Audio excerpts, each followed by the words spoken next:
नमस्कार, किसान समाचार में आपका स्वागत है। मैं हूं साइमा खान। सबसे पहले नजर डाल लेते हैं हेडलाइंस पर। प्रधानमंत्री नरेंद्र मोदी ने शनिवार को लॉन्च की देश की नई राष्ट्रीय लॉजिस्टिक नीति। कहा कि सभी सेक्टर के लिए नई ऊर्जा लेकर आई है नई नीति। लॉजिस्टिक कास्ट को सिंगल डिजिट में लाने का दिया लक्ष्य।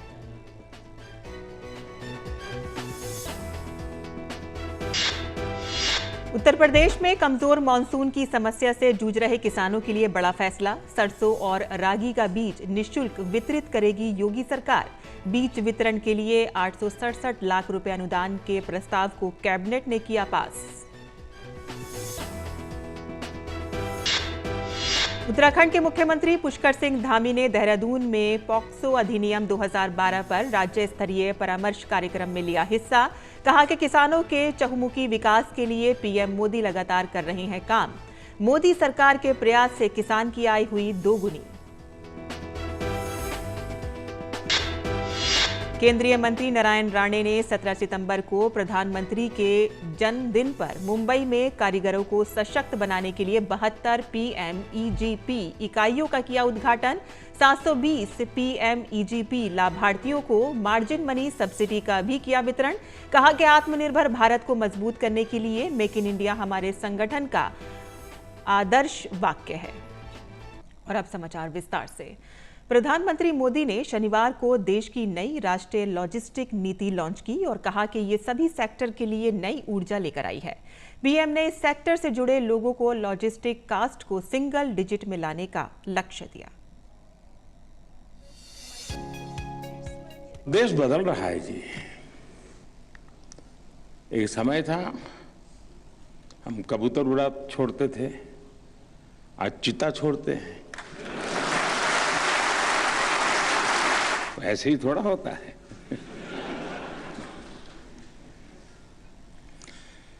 लेकिन आज प्रातः चिता छोड़ना और शाम को लॉजिस्टिक पॉलिसी का कोई मेल तो है ही जी। क्योंकि हम भी चाहते हैं कि लगेज एक जगह से दूसरी जगह पर चीते की स्पीड से जाए।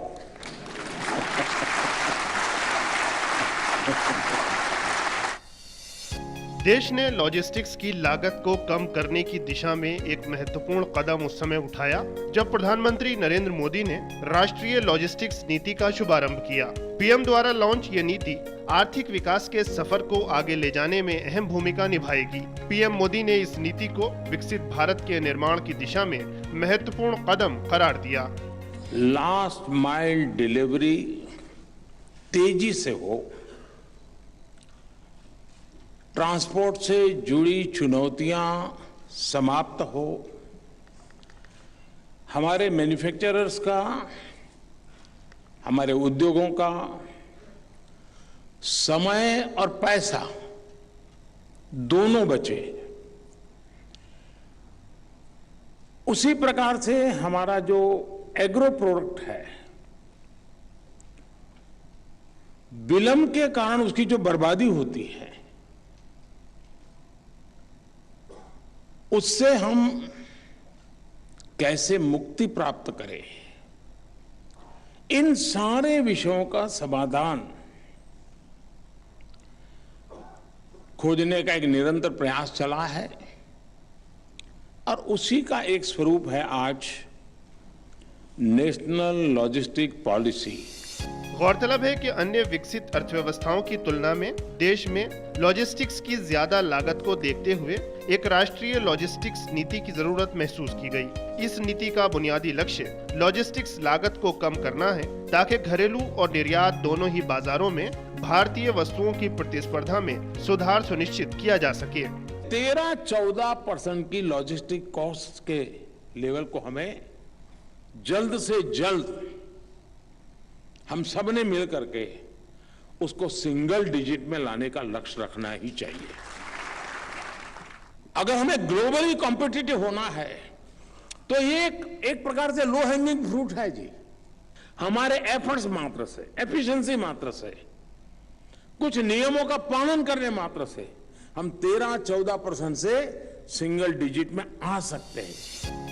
प्रधानमंत्री मोदी ने कहा कि सरकार ने लॉजिस्टिक्स से जुड़े आधारभूत ढांचे के विकास पर बहुत ध्यान दिया है उन्होंने कहा कि इन कदमों से आर्थिक प्रगति का सफर तेज हुआ है। इस अवसर पर 2 प्लेटफॉर्म भी लॉन्च किए गए, जिनसे लॉजिस्टिक्स के क्षेत्र में सुगमता आएगी। प्रधानमंत्री ने विज्ञान भवन में लगी प्रदर्शनी का अवलोकन भी किया। इसमें देश में लॉजिस्टिक्स के क्षेत्र में हो रही प्रगति को दिखाया गया। गौरतलब है कि पीएम मोदी के नेतृत्व में केंद्र सरकार व्यापार में सुगमता को सुनिश्चित करने के लिए लगातार कदम उठा रही है। राष्ट्रीय लॉजिस्टिक्स नीति संपूर्ण लॉजिस्टिक्स इकोसिस्टम विकसित करने में भी सहायक होगी। अजय मिश्र की रिपोर्ट, डीडी न्यूज। और उत्तर प्रदेश में कमजोर मानसून की वजह से प्रभावित हुए किसानों को योगी सरकार सरसों और रागी का निःशुल्क बीज वितरित करेगी। मुख्यमंत्री योगी आदित्यनाथ की अध्यक्षता में शनिवार को मंत्रिमंडल ने कैबिनेट बाई सर्कुलेशन के माध्यम से निःशुल्क बीज वितरण समेत कई अन्य महत्वपूर्ण फैसले लिए हैं। योगी कैबिनेट के इस फैसले के तहत सामान्य सरसों, अल्पकालीन सरसों और रागी के निःशुल्क बीज मिनी किट वितरित किए जाएंगे। निःशुल्क बीज वितरण के लिए 867 लाख रुपए अनुदान के रूप में व्यवस्था किए जाने के प्रस्ताव को कैबिनेट ने पास कर दिया है। इस सुविधा का लाभ किसानों को प्रथम आवक प्रथम पावक के आधार पर उपलब्ध कराया जाएगा। उत्तराखंड के मुख्यमंत्री पुष्कर सिंह धामी ने देहरादून में पॉक्सो अधिनियम 2012 पर राज्य स्तरीय परामर्श कार्यक्रम में भाग लिया। कार्यक्रम में उन्होंने कहा कि किसानों के चहुमुखी विकास के लिए प्रधानमंत्री नरेंद्र मोदी ने जो कार्य किए हैं, उससे आज देश के किसानों के जीवन में न केवल परिवर्तन आया है, बल्कि उसकी आय भी पहले की अपेक्षा दोगुनी हो गई है। 2014 से पहले भी तमाम किसानों के जीवन में आई हुई परेशानियां हम सबके सामने हैं। उसका हम विस्तार से उल्लेख करेंगे तो काफ़ी विस्तार हो जाएगा। लेकिन किसानों के जीवन में एक आमूल-चूल परिवर्तन आए, उनके जीवन में खुशियां आए, उनके अंदर संपन्नता आए, उनका खेत में पैदा होने वाला अन्न बाज़ारों में ठीक प्रकार से जाए, उसको ठीक प्रकार की मार्केट मिले, उनकी आय दुगना हो। यह काम अगर किसी ने ठीक प्रकार से, शिद्दत से, मुद्दत से और अपनी कार्य व्यवहार और कार्यनीति में लाने का काम किया, तो उस भारत माँ के लाल का नाम है नरेंद्र मोदी, जिन्होंने इसकी शुरुआत की है। केंद्रीय सूक्ष्म, लघु और मध्यम उद्यम मंत्री नारायण राणे ने 17 सितंबर को प्रधानमंत्री के जन्मदिन पर मुंबई स्थित खादी और ग्राम उद्योग आयोग कार्यालय में पीएमईजीपी के तहत सहायता प्राप्त 72 इकाइयों का उद्घाटन किया और 720 पीएमईजीपी लाभार्थियों को मार्जिन मनी सब्सिडी का वितरण किया। राणे ने उद्घाटन भाषण में कहा कि आत्मनिर्भर भारत को मजबूत करने के लिए मेक इन इंडिया हमारे संगठन का आदर्श वाक्य है। उन्होंने इस बात की सराहना की कि केवीआईसी रोजगार के अवसर उत्पन्न करने और उत्पादन बढ़ाने के प्रधानमंत्री के इस मिशन में समर्पित रूप से काम कर रहा है। उन्होंने अच्छी गुणवत्ता को प्रेरित करते हुए निर्यात बढ़ाने पर जोर दिया। उन्होंने आत्मनिर्भर भारत के लिए समय की पाबंदी, सत्यता और अनुशासन के मंत्र का अनुपालन करने का भी अनुरोध किया। केवीआईसी ने 25,105 परियोजनाओं को मंजूरी दी है। वहीं 2,840 लोगों के लिए रोजगार सृजित किया है और वित्तीय वर्ष 2022-23 में 15 सितंबर 2022 तक 802.19 करोड़ मार्जिन मनी जारी किया है। स्वच्छ सागर सुरक्षित सागर अभियान शनिवार को मुंबई के जुहू समुद्र तट पर संपन्न हुआ। इस अवसर पर केंद्रीय मंत्री डॉक्टर जितेंद्र सिंह ने कहा कि भारत की 7,500 किलोमीटर लंबी तट रेखा भारत के विजन एट 2047 को आकार देने में महत्वपूर्ण भूमिका निभाएगी। समुद्र तटों की साफ सफाई पर जोर देते हुए उन्होंने कहा कि भारत के आर्थिक विकास को आगे बढ़ाने के लिए कम उपयोग किए गए समुद्री संसाधनों का लाभ उठाने की आवश्यकता है। उन्होंने कहा कि समुद्र से 15,000 टन प्लास्टिक कचरे को हटाने के प्रयास किए जा रहे हैं। उन्होंने कहा कि भारत की जैव अर्थव्यवस्था तेजी से बढ़ रही है और 2025 तक और इसके $1,500 मिलियन होने का अनुमान है। डॉक्टर जितेंद्र सिंह ने कहा कि स्वच्छ सागर सुरक्षित सागर अभियान सरकारी विभागों के तालमेल के साथ पूरे देश में लागू किया गया है और इसमें सभी तटीय राज्यों के नागरिकों ने भाग लिया। इस अवसर पर महाराष्ट्र के राज्यपाल भगत सिंह कोश्यारी ने पूरे साल तटीय सफाई अभियान चलाने का आह्वान किया। भारतीय तटरक्षक बल ने मुंबई में अंतर्राष्ट्रीय तटीय सफाई अभियान के तहत इस कार्यक्रम का आयोजन किया। विभिन्न कॉलेजों और स्कूलों के 2000 से अधिक बच्चों के साथ आईसीजी कर्मियों ने मुंबई के विभिन्न स्थानों जैसे कि जूहू, गिरगांव, वर्सोवा, मड मार्वे, कोलाबा, बांद्रा और वर्ली में समुद्र तटों की सफाई की। उत्तर प्रदेश मैनपुरी के लहसुन किसानों पर इस साल मंदी की मार पड़ी है। यहां के किसानों को अपनी लागत का 1/3 दाम भी नहीं मिल पा रहा है। लहसुन क्षेत्र में जहां किसानों को इस वर्ष 7 से 8 हजार रुपए प्रति क्विंटल भाव मिलने की उम्मीद थी, लेकिन केवल 150 रुपए से 900 रुपए प्रति क्विंटल की कीमत मिलने से किसानों की लागत तो दूर, मजदूरी तक नहीं निकल रही है। ऐसे में किसान कर्जदान होने की स्थिति में आ चुके हैं। मैनपुरी के आसपास करीब 40,000 हेक्टेयर रकबे में लहसुन बोया जाता है। ये उत्तर प्रदेश में लहसुन का सर्वाधिक घना रकबा है। और किसानों ने बताया है कि पहले लहसुन का निर्यात किया जाता था। पाकिस्तान, अफगानिस्तान, श्रीलंका तमाम देशों में लहसुन जाया करता था और अब लहसुन का निर्यात बंद कर देने से किसानों को आर्थिक मंदी का बोझ ढोना पड़ रहा है। आज हमने 7 पैकेट लहसुन बेचा है। कितने रुपए का बिक गया? 7 पैकेट 700 रुपए के बिके साहब। 7 पैकेट 700 रुपए 700 रुपए के बिके। बिके। उनको पैदा करने में कितनी लागत लगी? लागत तो बहुत लगी थी उनमें। अच्छा, हाँ। तो यहाँ बेचने क्यों आए? उसको भाड़ा भी लगा होगा? अब सब भाड़ा तो लगा है, लेकिन कटाई की नहीं। 50 रुपए पैकेट तो कटाई लगती है, उसके बाद 20 रुपए पैकेट का भाड़ा लगता है। अपनी मजदूरी तो गई घर में, कोई मतलब ही नहीं उसका क्या है। नहीं, बहुत से लोगों ने फेंक दिया हाँ, अपना। बहुत से लोगों ने फेंक दिया और फेंकने के लिए हम भी रखे। मेरे पास अभी लहसुन रखा है 20-25 पैकेट। क्यों फेंक क्यों रहे हो? कुछ तो रेट मिल ही रहा ना। तो सब इसमें कटाई नहीं निकल रही है, मजदूरी नहीं निकल रही है, लागत की बात ही अलग है। 4-5 बीघा को तो 5-6 को करीब। हाँ, क्यों फेंक दिया? और कावा को तो 2 रुपया 4 रुपया किलो के गिरा हुए। अच्छा, तो भाई कटाई को पैसा ना, कटाई के जब ना है तो लागत कहाँ, बहुत तो लागत चली गई का। मतलब अभी जो काट के बेचते वो नहीं निकल रहा? बहु ना निकल रहा हो। एक आदमी 1 पैकेट काट पाएगो, अब 1 पैकेट कितने को होएगो? चलो 300 रुपया कुंटल, 400 रुपया, 200 रुपया। तो क्या लागत निकल रही है? लागत नहीं निकल रही। फिर क्यों इसको इतना मेहनत करके काट के और बेचने जा रहे हो? काजू को नमक आ जाए वो लागत कहाँ लेकर रहेगा? मजदूरी निकाला तो मजदूरी ना लेकर रहेगी। अच्छा, तो अपने काट लें जो कितना लहसुन किया था आपने? तो 2-2.5 बीघा। 2-2.5 बीघा में कितनी लागत लगी होगी? लागत तो लग गया 10-12 हजार रुपया। अच्छा, और अब कितना निकले आएगा ये बेचने के बाद? 50,000 रुपया लेकर आएंगे। और जम्मू और कश्मीर में बहुत खूबसूरत और अनूठी कला और शिल्प है। रेशम के कालीन, बुना कालीन, ऊनी शॉल, कुर्ता और बर्तनों को शानदार ढंग से सुशोभित किया जाना यहाँ की कला का रस है।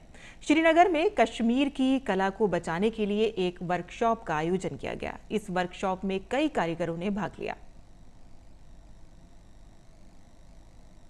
इस वर्कशॉप में आने वालों ने बताया कि कश्मीर की कला को बचाने की आवश्यकता है जो मिटती जा रही है। कश्मीर की इस सुंदर कला को आने वाली नस्लों तक पहुंचाने के लिए भी इस तरह का आयोजन बड़े पैमाने पर होना चाहिए। बहुत ही ज़्यादा ज़रूरी है। मुझे लगता है ये एक इतना अच्छा इनिशिएटिव है क्योंकि जो हमारा आर्ट एंड क्राफ्ट है, हमारा कल्चर है, वो दिन ब दिन दैट इज़ डाइंग, एक हिसाब से वो मर रहा है। उसको एक रिवाइव करने का एक बहुत ही अच्छा इनिशिएटिव है। और हमारे बच्चों को जिनको हमारे कल्चर के बारे में, हमारे आर्ट के बारे में कुछ भी नहीं पता, ये एक ऐसा इनिशिएटिव है ऐसा इनिशिएटिव है कि उनको पता चले हमारी हिस्ट्री, हमारा कल्चर, हमारा आर्ट जो बहुत ही ब्यूटीफुल है, लेकिन हमारी नई जनरेशन को पता नहीं है बिल्कुल भी इसके बारे में। कश्मीर का आर्ट वाकई में बहुत ज़्यादा एक तो फेमस है और एक तो बहुत ज़्यादा मतलब दिलचस्प है।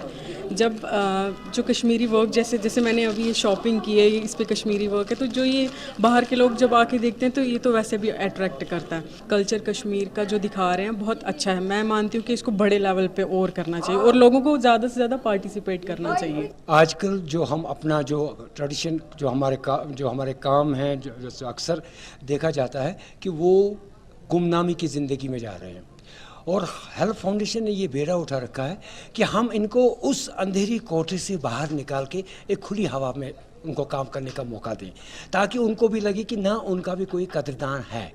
और ख़ासकर हमारी जो आने वाली नस्ल है, आने वाले बच्चे जो हैं, उनको हम दिखाने की कोशिश कर रहे हैं कि आप देखिए हमारा आर्ट कितना रिच था, हम ऐसे वैसे कि मतलब जैसे हम बोलेंगे लकीर के फ़कीर तो नहीं थे। हमारा आर्ट हर हिसाब से, हर एंगल से, हर नज़रिए से रिच था, अमीर था।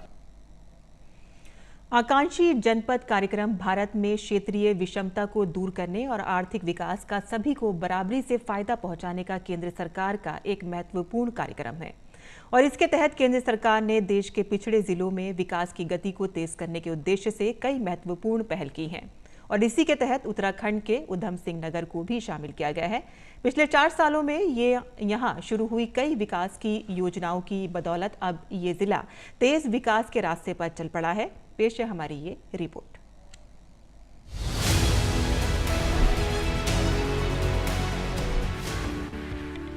देश के कुछ पिछड़े जिलों में शामिल उत्तराखंड का उधम सिंह नगर जनपद आकांक्षी जिलों में शामिल होने के बाद से विकास की राह में नए कीर्तिमान स्थापित कर रहा है। चाहे वह कृषि के क्षेत्र में हाई वैल्यू क्रॉप्स हो या ड्रिप इरिगेशन हो या फिर बच्चों की शिक्षा, सभी क्षेत्रों में जिले के प्रदर्शन में सुधार हो रहा है। नीति आयोग की जुलाई महीने की जारी डेल्टा रैंकिंग में देश के कुल 112 आकांक्षी जिलों में उत्तराखंड के उधम सिंह नगर जनपद को ओवरऑल 21वां स्थान मिला है, जबकि जून महीने में 28वें स्थान पर था। कृषि एवं जल संसाधन में प्रथम और शिक्षा में चतुर्थ डेल्टा रैंकिंग हासिल हुई है, जबकि जून महीने में कृषि में 46 और शिक्षा में 107वां स्थान था। कृषि एवं जल संसाधन के क्षेत्र में जिले में लगातार काम हो रहे हैं। उधम सिंह नगर के जिलाधिकारी के अनुसार जिला 2 सेक्टर कृषि एवं शिक्षा में क्रमशः पहले और चौथे स्थान पर आया है। जिले में कृषि एवं जल संरक्षण के क्षेत्र में विशेष कार्य हुआ है। कृषि में सूक्ष्म सिंचाई के क्षेत्र में काफी सुधार हुआ है, खासकर ड्रिप इरिगेशन, स्प्रिंकलर इरिगेशन को मजबूत किया गया है। अमृत सरोवर योजना के तहत जनपद में सारे तालाब निर्माण कराकर और हर घर में जल उपलब्ध कराकर जल संवर्धन और पेयजल संवर्धन किया गया है। जनपद में हाई वैल्यू क्रॉप्स का कल्टीवेशन एरिया बढ़ा है, तो वहीं आधुनिक तरह से फसल के उगाने से किसानों को काफी फायदा भी हो रहा है। हमारा जो ये माइक्रो इरिगेशन का जो कॉन्सेप्ट है ये लोगों को काफ़ी लाभ पहुंचा रहा है और इसमें जो सब्सिडी का था इशू पहले की 45 to 55% सब्सिडी मिलती थी और काफ़ी लोग नहीं ले पाते थे, लेकिन अभी बिकॉज ऑफ नीति आयोग की वजह से ही इसमें इतना ये हुआ कि इसमें जो सब्सिडी है 80% होने वाली है और बहुत जल्दी इसका जियो आएगा और बहुत जल्दी हमारे किसानों को 80% सब्सिडी हम दे पाएंगे। ड्रिप इरिगेशन में क्या है, बहुत एक्यूरेट क्वांटिटीज़ में पानी लगता है हर पेड़ को और वेंचुरी के द्वारा हम इसमें खाद भी दे सकते हैं। बहुत मतलब ऑप्टिमम लेवल की हम खाद देते हैं, तो उससे ये है कि खाद भी हमारी बहुत कम लगती है और लेबर कॉस्ट भी बचती है हमारी खाद लगाने में, क्योंकि हम एक ही जगह से पूरे 10 एकड़ को हम आधे घंटे में हम खाद दे सकते हैं ड्रिप के द्वारा। ड्रिप लगाने से एक तो पानी की अनावश्यक जो खर्चे वो हमारे रुक गए और बहुत कम टाइम में सारे पौधों को पानी मिल जाता है और बहुत आराम है इस चीज़ से, हमें बहुत काफ़ी कुछ फायदा हुआ है। वहीं शिक्षा के क्षेत्र में नवाचार के माध्यम से शिक्षा देने पर जोर दिया जा रहा है। छात्रों को आधुनिक प्रौद्योगिकी से युक्त मॉडर्न क्लासरूम में प्रोजेक्टर के माध्यम से पढ़ाया जा रहा है। वहीं गणित प्रयोगशाला का निर्माण भी किया गया है, जिससे बच्चों को समझने में काफी आसानी हो रही है। अब हमें मैथ लैब बन गई है तो हमें प्रोजेक्टर पे पढ़ाया जाता है, जिससे बहुत जल्दी समझ में आ जाता है और उसमें टाइम कम लगता है। पहले ब्लैक बोर्ड पर छात्रों का ज़्यादा मन नहीं लगता था, लेकिन अब जब प्रोजेक्टर पे एक फिल्म जैसे पढ़ाया जाता है हमें यहाँ पे, तो उसमें ज़्यादा मन लगता है और हमें अच्छे से समझ में आता है। पहले के मुकाबले अब जो हमें मैथ लैब मिली है, इस लैब में हमें एडवांस टेक्नोलॉजी की हेल्प से पढ़ाया जाता है। ये हमारी मॉडर्न क्लास है जिसमें हमें प्रोजेक्टर की हेल्प से पढ़ाया जाता है। इस प्रोजेक्टर से हमें समझने में बहुत ही आसानी मिलती है। केंद्र सरकार की देश के पिछले जिलों को आधुनिक बनाने की आकांक्षी जिलों के योजना ने उधम सिंह नगर जनपद को विकास के नए रास्ते पर चला दिया है। अब उधम सिंह नगर विकास के नए नए पैमाने तय कर रहा है। उम्मीद की जा रही है कि जल्द ही ये जिला देश के विकसित जिलों में शुमार हो जाएगा। Bureau report.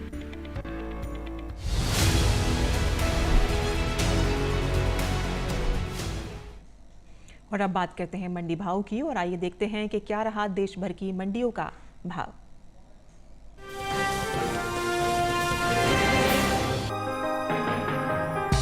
कृषि उपज मंडियों में इन दिनों बाजरे की आवक सामान्य है।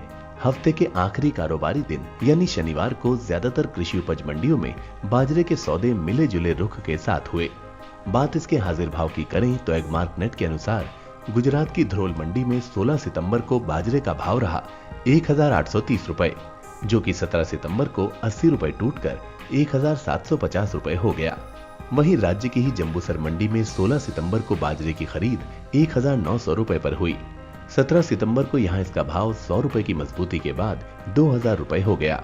वहीं राजस्थान की जयपुर मंडी में 17 सितंबर को बाजरे के सौदे 1749 रुपए पर हुए, जबकि उत्तर प्रदेश की शिकोहाबाद मंडी में 16 सितंबर को बाजरे का भाव रहा 1800 रुपए, जो कि 17 सितंबर को भी 1800 रुपए पर टिका रहा। मोटे अनाज में शामिल बाजरे की बुआई बीते साल से आगे चल रही है। कृषि मंत्रालय की ओर से जारी ताजा आंकड़ों के मुताबिक चालू खरीफ सीजन में बाजरे की बुआई का क्षेत्रफल बीते साल के मुकाबले 7,18,000 हेक्टेयर आगे चल रहा है। साल 2022 के दौरान खरीफ बाजरे की बुआई 70,44,000 हेक्टेयर में हो चुकी है। घरेलू स्तर पर इस साल खरीफ बाजरे की पैदावार में कमी देखने को मिल सकती है। साल 2021-22 के दौरान देश में खरीफ बाजरे की उपज 12,40,000 टन कम होने का अनुमान जताया गया है।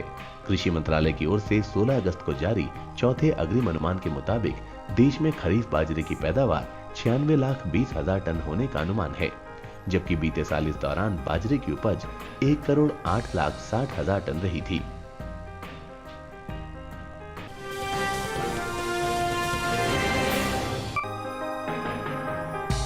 चालू खरीफ सीजन के दौरान तिल की बुआई बीते साल के मुकाबले बढ़ी है। कृषि मंत्रालय की ओर से जारी ताजा आंकड़ों के अनुसार साल 2022 के दौरान खरीफ तिल की बुआई 12,83,000 हेक्टेयर में हो चुकी है, जबकि बीते साल इस दौरान खरीफ तिल की खेती 12,77,000 हेक्टेयर में हुई थी। यानी इस साल तिल की बुआई का क्षेत्रफल बीते साल के मुकाबले 6,000 हेक्टेयर आगे चल रहा है। वहीं बात तिल की आवक की करें तो सप्ताह के आखिरी कारोबारी दिन शनिवार को तिल की आवक दूसरी कृषि उपज मंडियों के मुकाबले गुजरात की मंडियों में अधिक देखने को मिली। 17 सितंबर को ज्यादातर मंडियों में तिल के सौदों में उठापटक के साथ कारोबार हुआ। हाजिर भाव पर नजर डालें तो एगमार्क नेट के मुताबिक गुजरात की धोराजी मंडी में 16 सितंबर को तिल का भाव रहा 11,430 रुपए, जो कि 17 सितंबर को 175 रुपए टूटकर 11,255 रुपए हो गया। वहीं राज्य की ध्रोल मंडी में 17 सितंबर को तिल का भाव 190 रुपए गिरकर 10,750 रुपए हो गया। गुजरात की ही राजकोट मंडी में तिल का कारोबार बढ़त के साथ हुआ। 17 सितंबर को 345 रुपए की मजबूती के बाद 12,000 रुपए हो गया। हालांकि उत्तर प्रदेश की महोबा मंडी में 16 सितंबर को तिल की खरीद 10,190 रुपए पर हुई। 17 सितंबर को यहां इसका भाव 50 रुपए की उछाल के बाद 10,240 रुपए पर पहुंच गया। बता दें कि इस साल घरेलू स्तर पर खरीफ तिल की पैदावार में कमी देखने को मिल सकती है।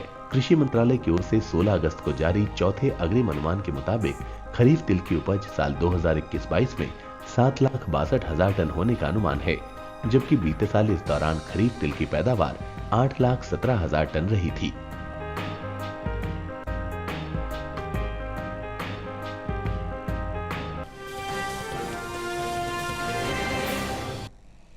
और अब बात करते हैं मौसमी खेती की और देखते हैं कि किसान इस मौसम में कैसे रखें अपने खेतों का ध्यान।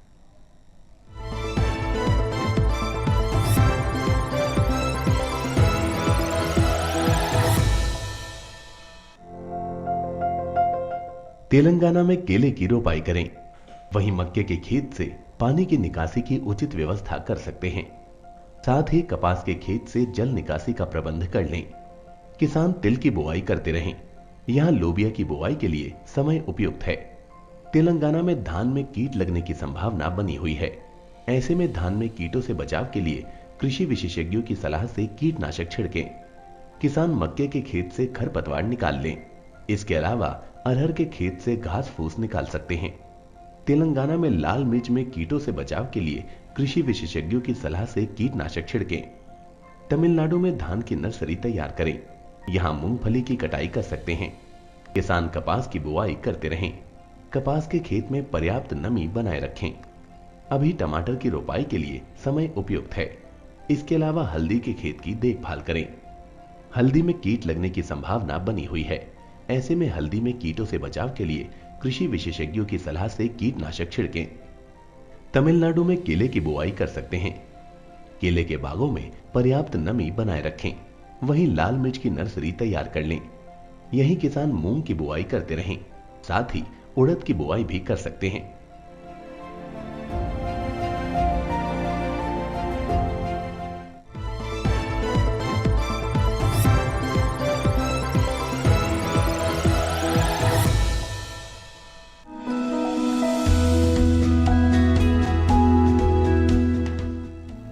शलजम को वैसे तो सभी तरह की मिट्टी में बोया जा सकता है, लेकिन दोमट मिट्टी सबसे उत्तम होती है। शलजम के खेत से जल निकासी की समुचित व्यवस्था जरूरी है। पूसा कंचन, पूसा श्वेता और पंजाब श्वेत, पूसा स्वर्णिमा और स्नोबॉल इसकी प्रमुख किस्में हैं। 1 हेक्टेयर खेत के लिए 3 से 4 किलोग्राम बीज पर्याप्त होता है। बुआई कतारों में करें, लेकिन बरसात के मौसम में मेड़ों पर लगाना ज्यादा अच्छा रहेगा। कतार से कतार की दूरी 30 से 45 सेंटीमीटर यानी 1.5 से 2.5 हाथ रखें, जबकि बीज से बीज की दूरी 10 से 15 सेंटीमीटर यानी आधे से पौना हाथ। बुआई के 8 से 10 दिन बाद पहली सिंचाई करें। उसके बाद जरूरत पड़ने पर 10 से 12 दिन के अंतराल पर पानी देते रहें। बोने के 25 से 30 दिन बाद मिट्टी चढ़ा दें। इसकी 2 से 3 निराई और गुड़ाई करनी पड़ती है। शलजम में व्हाइट रस्ट, सर्कोस्पोरा, पीला रोग, ऑल्टरनेरिया और पर्ण अंगमारी जैसी बीमारियां हो सकती हैं। शलजम में माहू, मूंगी, बालदार कीड़ा, सुंडी, आरा मक्खी और डायमंड बैक मोथ जैसे कीट भी हमला कर सकते हैं।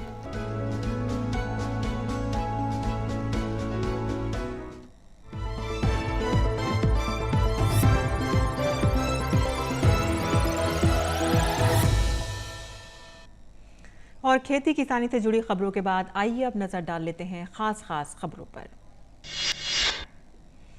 उपराष्ट्रपति जगदीप धनखड़ मध्य प्रदेश के दौरे पर जबलपुर पहुंचने पर दिया गया guard of honour, justice Verma स्मृति व्याख्यान माला और राजा शंकर शाह, रघुनाथ शाह के बलिदान दिवस के कार्यक्रम में होंगे शामिल। उत्तर प्रदेश के मुख्यमंत्री योगी आदित्यनाथ ने लखनऊ में पल्स पोलियो अभियान का उद्घाटन किया। इस मौके पर उन्होंने कहा कि पोलियो एक संक्रामक बीमारी है, लेकिन जब सामूहिक रूप से प्रयास होते हैं तो उसका भी हम समाधान निकाल लेते हैं।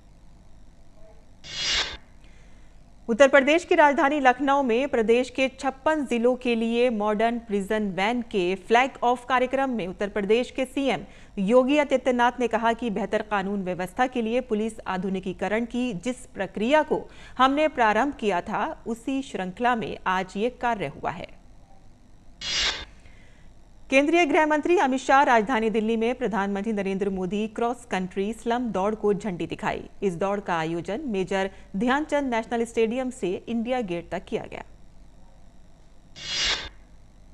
प्रधानमंत्री नरेंद्र मोदी के जन्मदिन पर शुरू हुए रक्तदान अभियान के पहले ही दिन एक रिकॉर्ड बन गया है। देश भर में पिछले 24 घंटों में 5,664 मामले दर्ज किए गए। वहीं पिछले 24 घंटों में 4,555 मरीज उपचार करवाकर स्वस्थ हो चुके हैं, जिसके बाद देश में रिकवरी रेट 98.71% हो गया है। वाणिज्य और उद्योग मंत्री पीयूष गोयल 2 दिन की सऊदी अरब की यात्रा पर हैं। पीयूष गोयल सऊदी अरब के ऊर्जा मंत्री प्रिंस अब्दुल अजीज बिन सलमान के साथ मंत्री स्तरीय आर्थिक और निवेश समिति की बैठक की सह अध्यक्षता करेंगे। दोनों मंत्रियों के विभिन्न आर्थिक और निवेश समिति के संयुक्त कार्य समूह के तहत हुई प्रगति पर चर्चा करने की उम्मीद है। पर्यटन मंत्रालय देश में पर्यटन के विकास से संबंधित मुद्दों पर चर्चा करने के लिए पर्यटन और संस्कृति मंत्री जी किशन रेड्डी की अध्यक्षता में हिमाचल प्रदेश के धर्मशाला में रविवार से 20 सितंबर तक राज्यों के पर्यटन मंत्रियों का राष्ट्रीय सम्मेलन आयोजित किया जा रहा है। और आरबीआई से जारी बुलेटिन के अनुसार भारत का करंट अकाउंट डेफिसिट इस वित्तीय वर्ष 3% तक रह सकता है। पिछले वित्तीय वर्ष में ये 1.2% था। भारत का ट्रेड डेफिसिट लगातार बढ़ रहा है, जिससे करंट अकाउंट डेफिसिट पर बोझ बढ़ता जा रहा है। किसान समाचार में आज के लिए बस इतना ही। अनुमति दें। नमस्कार।